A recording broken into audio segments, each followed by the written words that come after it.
মায়ের ভালোবাসা কতটা গভীর হতে পারে জানো? নীল ষষ্ঠী সেই ভালোবাসারই এক পবিত্র প্রতীক।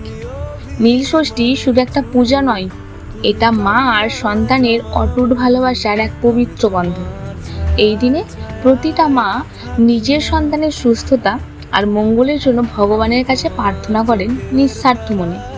সকালবেলার ঠান্ডা হাওয়া, মন্দিরের ঘণ্টার ধ্বনি আর মায়ের চোখে এক অদ্ভুত শান্তি, সব মিলিয়ে এক আলাদা অনুভূতি তৈরি করে। মা নিজের সব কষ্ট ভুলে সন্তানের হাসির জন্যই বাঁচেন।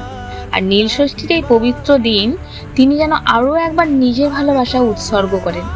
এই দিনটা মনে করিয়ে দেয় মায়ের আশীর্বাদই আমাদের জীবনের সবচেয়ে বড় শক্তি। এইরকম আরও সুন্দর ভিডিও পেতে চ্যানেলটাকে সাবস্ক্রাইব করে পাশে থেকো। আর ভিডিওটা ভালো লাগলে একটা লাইক করতে ভুলো না।